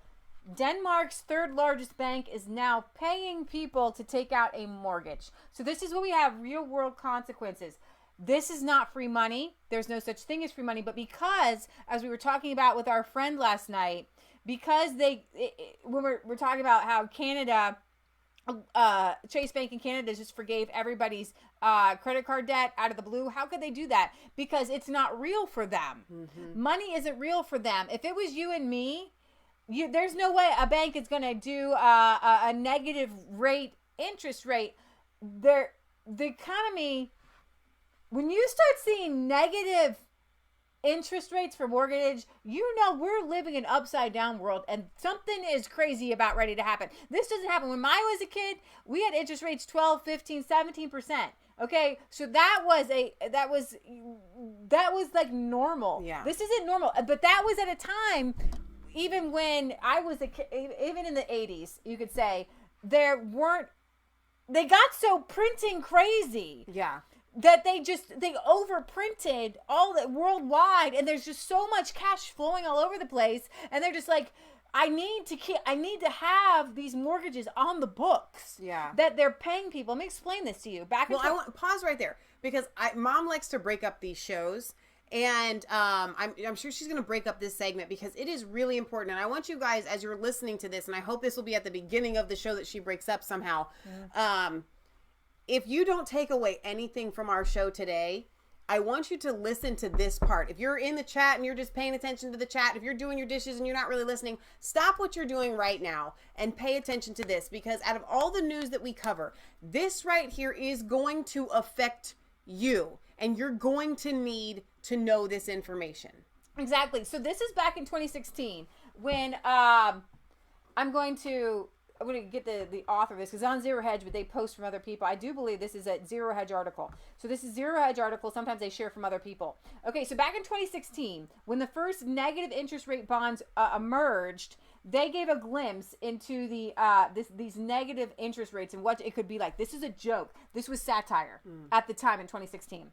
After an intense powwow between the administration, congressional leaders, and the Federal Reserve in America, the negative mortgage rate program is born. The program is simple. Homeowners will be paid to borrow. The Federal Reserve declares that the negative mortgage rate program is a brilliant extension of the negative interest rate program because it will benefit everyone, not just the 1%ers. Here's how it works. No down payment needed. 100% financing. No payments needed. This is the reverse of the negative amortization loans during the subprime era. In other words, it is a negative amortization, or a neg-am loan. The loan balance will decrease instead of increase. No need for mortgage insurance, since with no payments, there can be no defaults. No qualifying needed. Hence, removing the entire cumbersome loan application process, your interest cost will be negative $1,000 per year. In other words, your loan balance will be $99,000 if you make no payments at all. Using a commonly accepted 30-year term, the loan balance at the end of 30 years would be around $50,000, all without the borrower having to pay a dime in mortgage expense. Okay, wow. Well, for Denmark, the future is now, because 3 years later, and with over $15 trillion in negative yielding debt, meaning you've got $15 million that people said, government, take my $15 trillion. People said, government, take my money, keep it safe, give me some interest. They're actually, the government's like, no, Jack, I'm keeping some of that. Okay. Denmark's third largest bank is now offering borrowers mortgages. I can't even think that I'm saying this. At a negative interest rate, effectively paying its customers to borrow money for a house purchase. Jyske Bank said this week that customers would now be able to take out a 10-year fixed-rate mortgage with an interest rate of negative 5%, meaning customers will pay back less than the amount they borrowed, or precisely what Zero Hedge said would happen in this dystopian future. If you buy a house for $1 million, you're only paying back $995,000. No mortgage payments would be due between the purchase and the payoff date. So whatever. It's another chapter in the history of mortgage. A few months ago, we would have said that this would not be possible, but we have been surprised time and again. And this opens up a new opportunity for homeowners. In practical terms, the negative interest rate will act as a subsidy to the repayment, and the repayment portion will become smaller and smaller as the debt is reduced. How is this possible? Yes, I hardly understand it either, said a housing economist in Denmark. In fact, I said it can't happen, but we have figured it out on how to have a negative rate mortgage rate. That said, even with negative interest rate, banks often charge fees linked to the borrowing, which means homeowners still could pay back more. And Insider notes, Jyske Bank's negative rate is the latest in a series of extremely low interest rates from banks and Danish homeowners. What is even more bizarre, however, is that unlike most of its European peers, Denmark's National Banken, Denmark's central bank, has held its main lending rate positive at 0.05% since January 2015, whereas much of Europe and Switzerland have cut their rates to deep negative territory in the past 5 years. And while negative rates on mortgages are only now becoming available to customers, they have been available to short-term mortgage bonds in Denmark since May. It's never been cheaper to borrow. So what happens next? This is what we concluded 3 years ago. Before you call us nuts, this is actually already reality. The governments of Germany, Switzerland, Japan, and others are charging savers for the privilege, and this is what we're talking about. They're charging savers for the privilege of lending them their money. Why stop there? Let the people enjoy negative interest rates when they buy a house, a car, or borrow for a college education. In fact, why bother with taxes? Just let the government borrow to operate, and the more it borrows, the more it makes. And here we are with banks now praising and paying debtors whose loans are automatically repaid, while crushing savers who have to suffer negative interest rates on their deposits. As such, the next logical step is to take upside down finance to its extreme and unleash M- modern M- I- monetary MMT. theory, helicopter money on the population because I have goosebumps with a record 246 trillion in global debt outstanding. Okay, we have to have a global reset. We can't continue to play Monopoly negatively. It hurts your head too much. The only way forward is through a grand reset, one which inevitably, goosebumps, involves hyperinflating the debt away, and that, as Bernanke predicted when he explains how to avoid deflation in his famous 2002 speech, will require a literal helicopter drop of money. Luckily, with negative rates, money is now worthless, so the final lap in the grand race to the bottom of currency devaluation should be relatively quick. Quick, we're talking quick. When we are at negative rates, you guys, it's going to go boom, boom, boom, Wait, boom, boom, so, boom, boom, boom. So I don't think that they're quite understanding it. Okay. So this is all funny money. This is from Eric Buskey, who sent it to us. But it is a really good explanation. It looks really real. As far Doesn't as it? somebody had said in the chat earlier, not true that gold and silver will never lose its value because the Revelation prophesies about throwing gold and silver into the street. I have a sneaking suspicion that when it was talking about throwing gold and silver in the street, it was prophesying about this stuff. This paper money that will just literally get thrown in the street and be useless. So the key sentence here, or the key phrase to pay attention to, is hyperinflating the debt away. So if you were in $1,000 worth of debt in 1950, right? That would be the equivalent of, I don't know, maybe 75. You could buy a house, right? A small house. So let's say even $50,000 worth of debt. Well, okay? let's just use this house. Grandpa bought this house Right, for $10,000. for $10,000. It's now worth like $150. Exactly. Okay, so when you take inflation, it's worth $150,000 now because of inflation. So that's how you hyperinflate the debt away. And that's why these people believing in the modern monetary theory really in their core beliefs think that it's possible to do. And you know what? In a sense, they're not wrong. You actually can hyperinflate the debt away. And that's why when Lynette Zhang is go over here, she's like a mime, like yelling, and no one can hear her. Guys, oh my gosh, it's happening. When you go to Revelation and you hear about bread being, astronomically priced and so on, like $100 for a loaf of bread or whatever, that is not far-fetched, okay? That's hyperinflation. It doesn't actually mean that the bread itself is going to cost what we would consider $100 that you could buy. It literally means that $100 is only worth a loaf of bread. Exactly. Okay? So what that means, if you have it saved, if you have your this money saved, in this, or even and in the suddenly, checking account. and this happened to Russians. Right. So we went after the Right. wall fell, and their money had hyperinflated. Mm-hmm. And suddenly 5,000 rubles was $1. Yeah.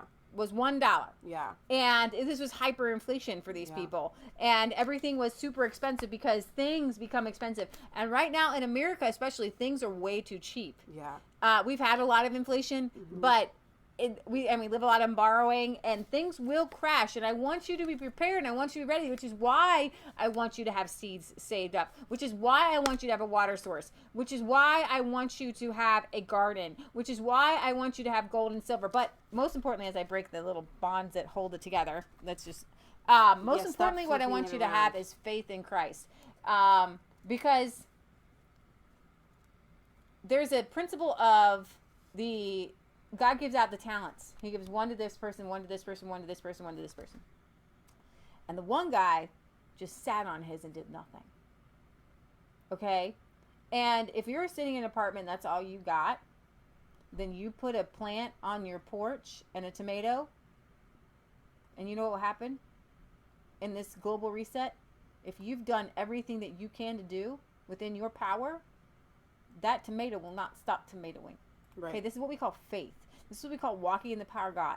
This is what we call being blessed because you did what God asked you to do with what you had.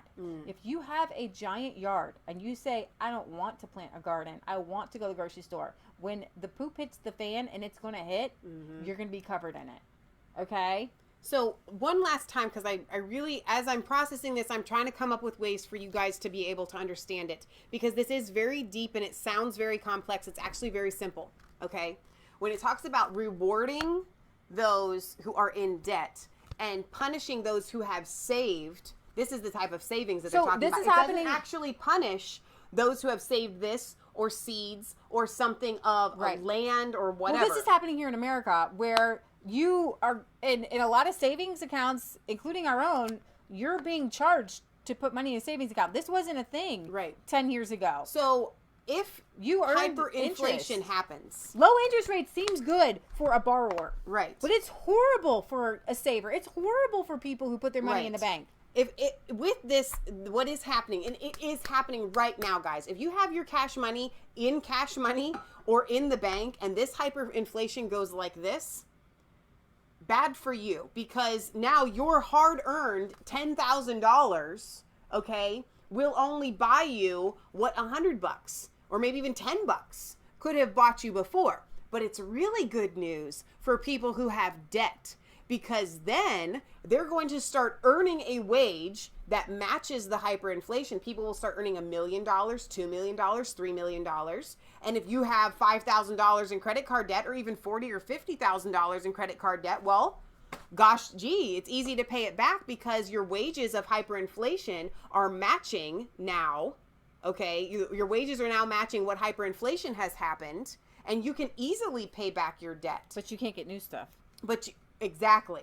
And so that's when it's very harmful to people who have saved paper money, and it's very profitable for those who have been in debt. But gold and silver won't go anywhere. Exactly. But gold and silver will not go anywhere. So let me give you another example of this. In Canada, Chase Bank forgives all outstanding credit card debt for Canadian customers. How is this a thing? And a shocking move, eh? Chase Bank announced on Thursday that it was going to be forgiving all outstanding credit card debt from its Canadian customers. The bank closed all of its credit card accounts in Canada back in March 2018. When the accounts were initially closed, customers were told to continue paying down their debt. Now they're being told by the company that their debt is canceled. Sounds like Christmas. The CBC talked to some customers who got letters in the bank this week. Douglas Turner of Ontario still owed $4,500. I was sort of over the moon all last night with a smile on my face. I couldn't believe it. That's crazy. Yeah, it's crazy. This stuff doesn't happen with credit card. No. Doesn't something really bad's happening. Credit cards are horror stories, and this is one of them. It's like when somebody puts a big feast in front of you and it's like all poisoned. That's exactly what this is, right? So Turner said his last payment on his account was also going to be reimbursed. Can you think of that? I told Michelle that last night. She's like, what? Paul Adamson of Dunlock, Ontario, said he called his bank after seeing his account was closed because he was concerned about missing a payment. That was honest, good Canadians, polite too. I'm honestly still so flabbergasted about it. It's surprise fees, extra complications, things like that. Definitely not loan forgiveness. The bank had previously offered reward cards for both Amazon and Marriott in Canada. Maria Martinez, Vice President of Communications for Chase Card Services, said that the bank could have sold the debt, but that forgiving it was a better decision for all parties, including, most importantly, our customers. It'll be interesting to see if the news is as well received by diligent Chase customers in Canada who paid off their cards. A 24-year-old university student said she hadn't paid the card in 5 years, and it's kind of like I'm being rewarded for my irresponsibility. Okay, so you guys do understand that Chase is a bank, right? They're supposed to be. And the way a bank is supposed to operate is you entrust this bank with the safekeeping of your funds. Then they actually go and use your funds and lend them out to other people and try to make money on it via interest. So if you've deposited your money into a Chase account, which we actually have a Chase account, and they're giving all this money away, it should concern you. Where is my money? What have you done with my money? Okay. Now, granted, They they are don't loaning need out our money. magical money. That's the thing. You deposit $1 into Chase, and they then can loan out 100, and then that becomes exponential. They may loan it to another bank, and that's how we have all this hyperinflation. They loan the $100 that's fake, that they can loan to a bank that, and they deposit it into that bank, and then they can take that and loan $1,000, and so on and so forth. And that's why we have a house of cards that is about to crumble. So if you ain't ready, get ready. Yeah. It's very, very important, guys. We've been saying it. Ain't I been saying it? Watch Lynette's shows. But even more importantly, buy gold and silver, buy land, buy ammo, buy anything that has actual tangible value. Yeah, I'm agreeing with you. So I don't want to end on like all the bad news, but I actually did want to cover some of these crazy things. Crazy story. We're going to end on a crazy story segment. Suspect in samurai sword murder that shocked Germany was a fake refugee.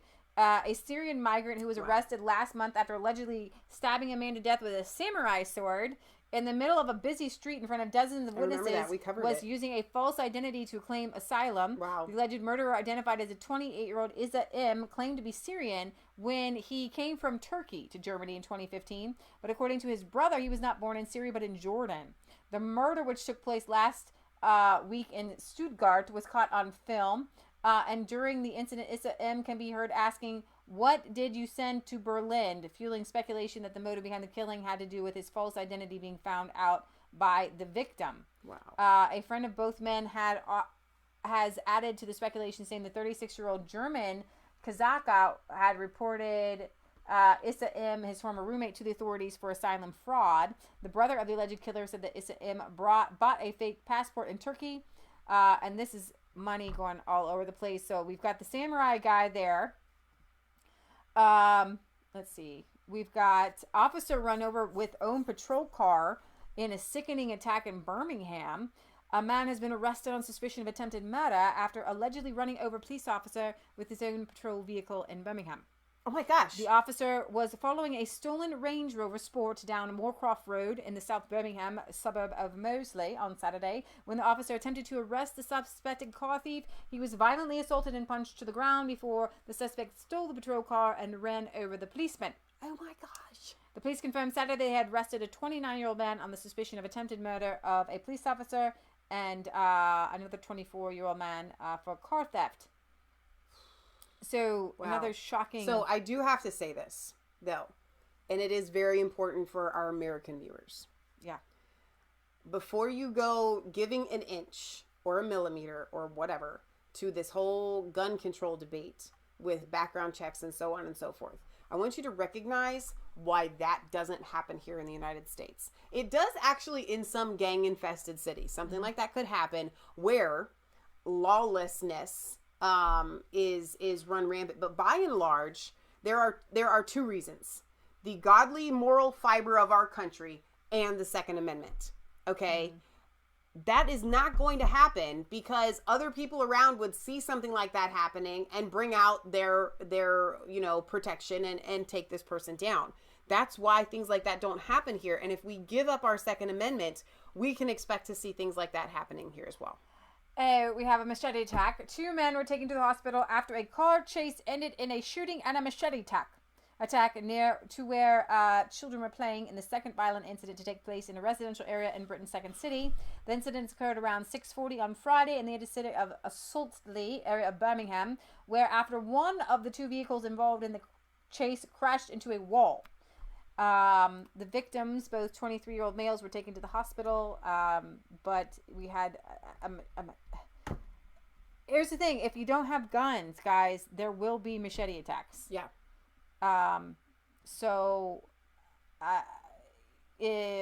Okay, so Norway. Police say mosque shooting is a terror attempt. Police in Norway's capital say the shooting at a mosque that wounded 1 person is being investigated as an attempted terrorist attack, and that the alleged perpetrator is also a murder suspect in a separate case. 1 suspect is in custody after the shooting is Saturday at the Al-Noor Islamic Center in the Oslo suburb of Burnham. Police say they don't believe anyone else is involved. Oslo police officer told a news conference on Sunday that the suspect, a man in his 20s, had extreme right-wing views and animosity towards immigrants. After the shooting, police went to his residence and said they found his 17-year-old sister dead. Okay. So here we go with more insanity. Killing your own sister and then shooting people. So wow. Norway is a copycat. I don't know. Of Dayton. It's very strange. What's going on worldwide?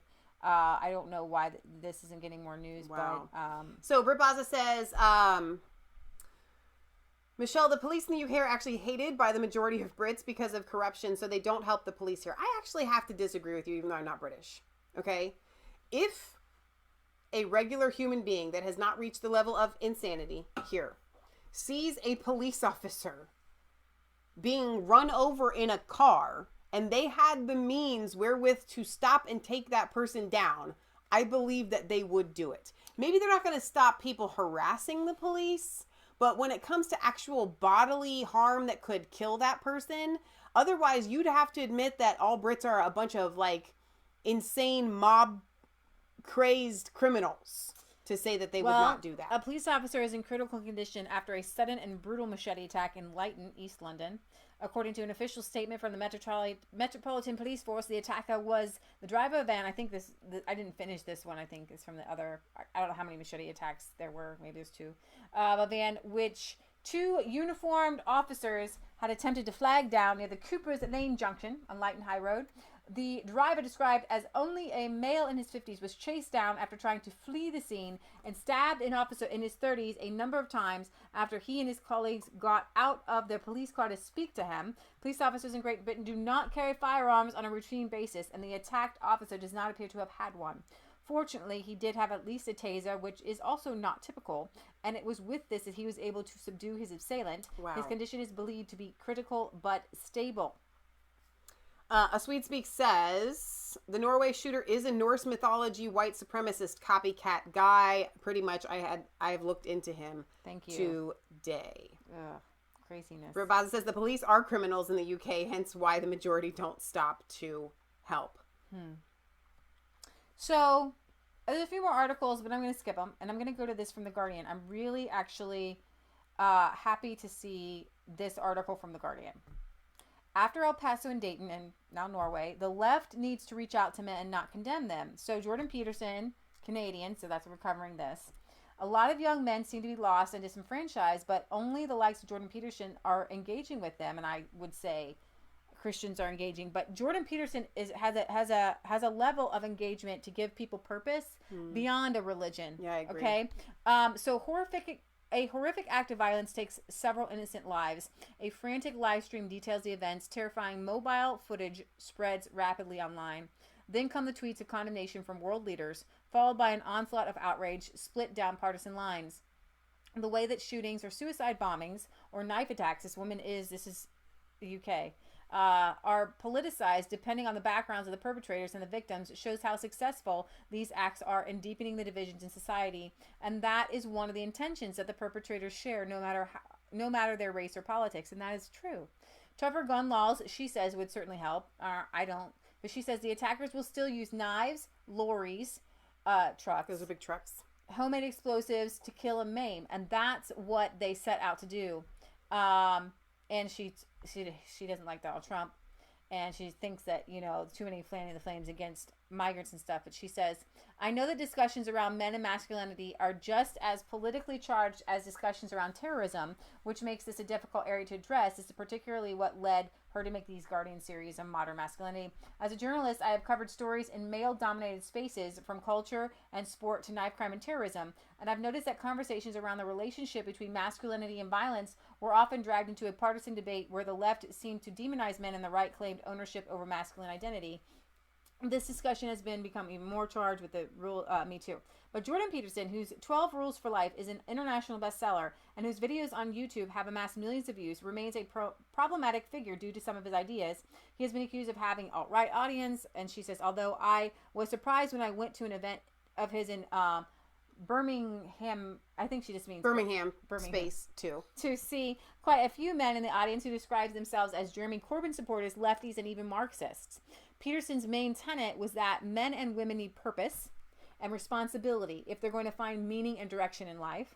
In a Fox News interview, he said he was asked why young men were shooting up schools, and he said because they're nihilistic and desperate. He replied, "Life can make you that way unless you have purpose and destiny." In a seemingly fractured world where organized religion is in a decline, this point strikes me as an important one, especially when looking at the profiles of men who are committing these horrific acts of violence.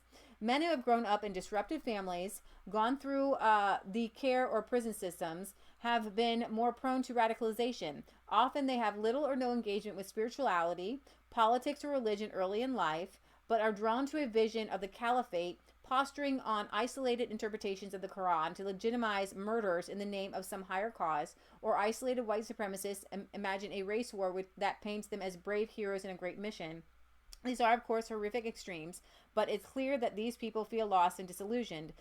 There's a push to tribalism, finding belonging and purpose in greater cause. And so I actually was incredibly interested that she went on to talk about Anders Breivik sought to give meaning to his murderous rampage. He wrote a 1,500-page manifesto railing against Islamization of Europe in July 2011 before killing 77 people in Norway. Brenton Harrison Tarrant, who shot 51 people in mosques in Christchurch, New Zealand this year, wrote a 74-page screed citing this guy as an inspiration and posted it on the web forum 8chan. And last week, Patrick Crucis posted his own manifesto. In the Fox News, Peterson had noted how the shooters influenced each other, saying it's like a psychological epidemic. These people keep track of each other, and there's a competitive element to it. Part of what drives them is motivation for notoriety. Notoriety is better than being ignored.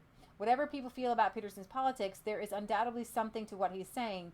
People on the left tend to respond to him tribally rather than engaging with his ideas, but there are times where that's not productive. And so I think that I'm actually kind of pleased that The Guardian actually took a minute to try to break things down. I think that that's what we try to do, is break things down and realize that if there were no such thing as guns, do you think that these shooters would still have this hatred, right, and this anger and this frustration and longing to be part of something, and they lost a sense of community and a sense of identity and a sense of purpose. And you're supposed to be raised by a loving mother and father, have a nice community, meet a nice person to marry, buy a house, find a good career that you enjoy, and continue to be a good member of society. And you realize that there's outliers. There's always going to be some criminal elements, but then you have chivalry and you've got good things to bring to life. But these guys, and they are young men who are detached from a reality. They're detached from life. They're detached from purpose, and we've got to give them that purpose. Well, and I think that what you're saying here is you and I believe in creation, right? Mm-hmm. That being said, even if you were an evolutionist or just, whatever you want to call yourself, and you believed that we're all like animalistic, right? Animals that are not fulfilling their purpose go crazy. Mm-hmm. They literally go insane. Because we own a pet sitting business and we work most often with dogs, that's the best example that I can give you. Mm-hmm. But when dogs are not given a purpose, they become incredibly destructive. Mm-hmm. They will destroy your house. They will start biting people. They will act out. The same thing goes, we keep heritage hogs, right? They're meant to be out on pasture.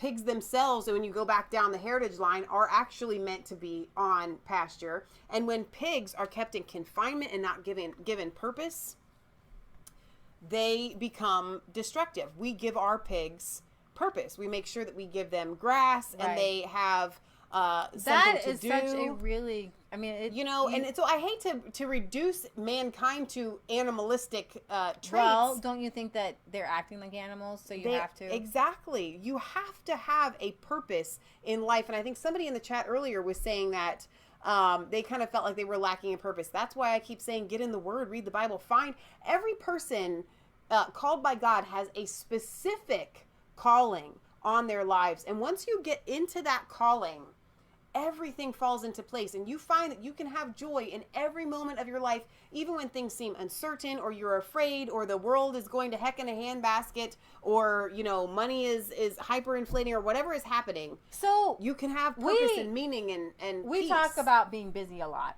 We are very busy, but it's purposeful because I need to have a purpose in life. Right. Okay, so I went this morning and for a friend I milked her cow.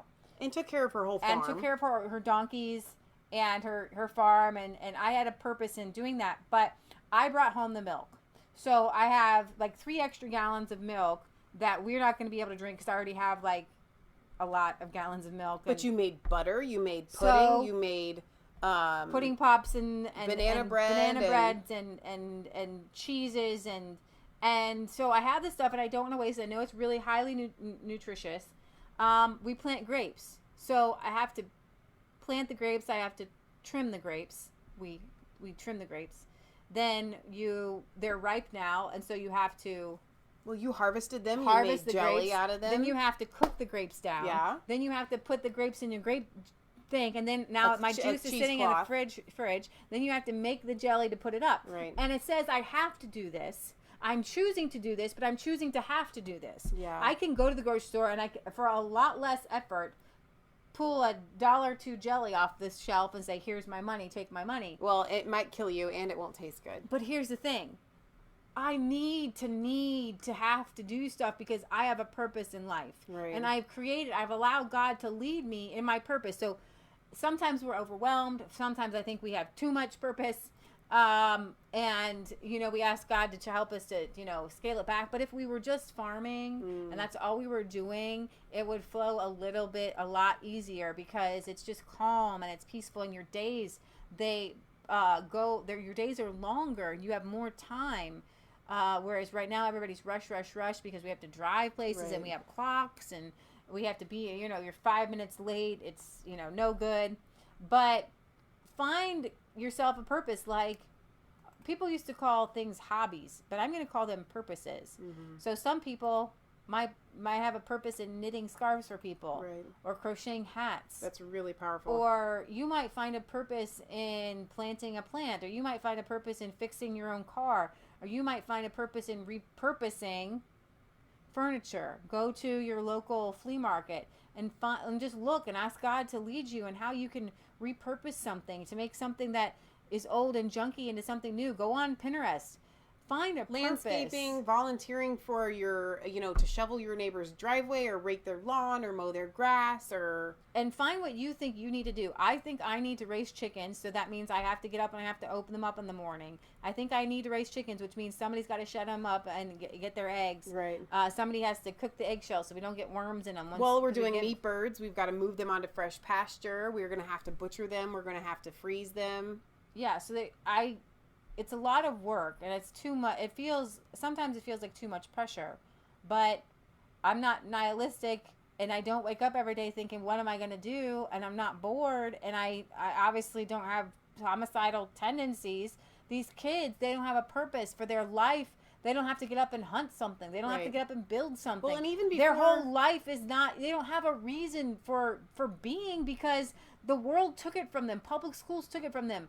The Federal Reserve took it from them when they said all this modernization takes away your purpose for living. It takes away a purpose for marriage. That's why marriages are destroyed. People don't work to make them stay together anymore because I could just go get something. Well, that's why being a stay-at-home mom is no longer an honorable profession. Well, that's turning around, but yeah. People are trying to repurpose motherhood now. Our friends are like, I know deep inside, and it's helpful when you have something deep inside. Yeah. Because our friends are like, I know deep inside I'm supposed to be doing this, so they're repurposing to try to make it, in this world. But I want to play this little funny thing. Do you know that chivalry is not dead? Is this paper, rock, scissors? Yeah. Watch this. Okay, ready? Wait for it. Wait for it. Oh, stop it. Stop Chivalry is not dead. So we're talking about toxic masculinity, and I want to show you that boys aren't born that way. Oh, my gosh. Did you see how she wailed on him? I love my sister. Ah, that's so cute. I love my sister. And that's in stark contrast to the two boys that we just heard about that killed their sisters. That's adorable. That is so Here she gonna wail at him. Ready? One more time. Ready? Boom. Okay. And this is real masculinity. I don't want to hurt my sister. I love her. Boom. So anyways, that somebody shared that, and I wanted to share that in the reverse of chivalry's not dead. Boys are not born that way. They are created by society to be that way. Right. And we went. Oh, we didn't go too over. No, we didn't. I think we're good. All right, so we're gonna sign off here. Do we have a song? I don't. That was more of a rhetorical question. No, we don't have a song. My Jesus, my Savior, Lord, there is none like you. All of my days I want to praise the wonders of your mighty love. My comfort, my shelter, tower of refuge and strength, let every breath, all that I am, never cease to worship you. Shout to the Lord, all the earth, let us sing. Power and majesty, praise to the King. Mountains bow down and the seas will roar at the sound of your name.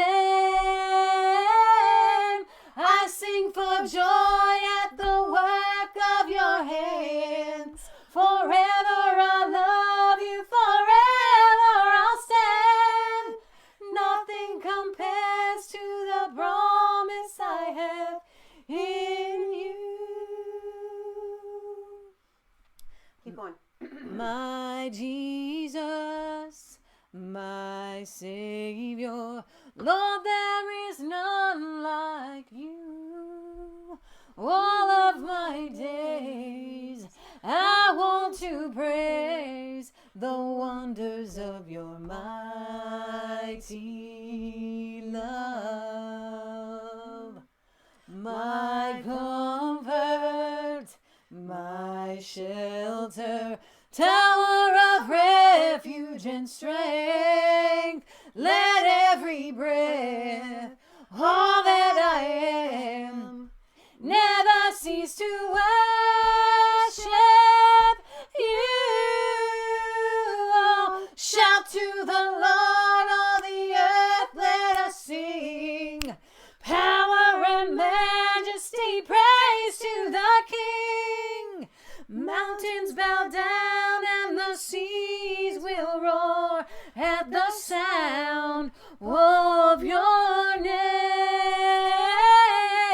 I sing for joy at the work of your hands.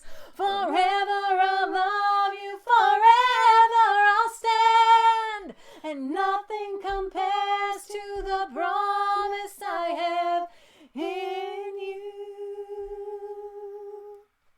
Nothing compares to the promise I have in you.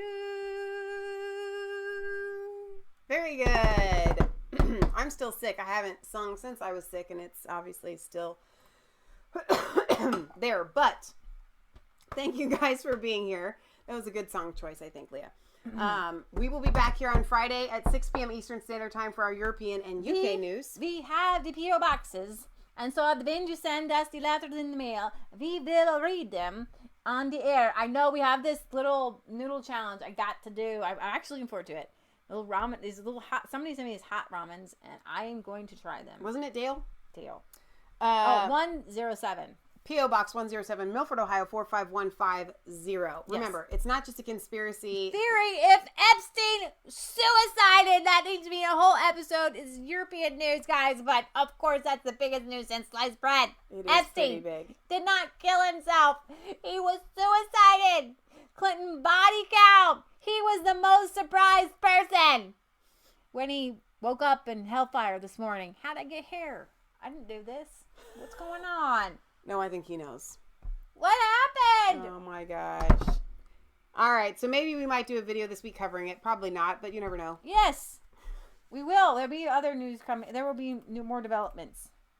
Oh yeah, there will be. Every time I turn on Fox News, there's something new. There will be. You know, the footage was mysteriously cut off. He was mysteriously taken out of Suicide Watch. I mean, this is absolute ridiculous. I mean, it's so crazy. All right, we love you guys. God loves you, and God bless, and have a wonderful rest of your Sunday. Beginning of your week. Bye, guys.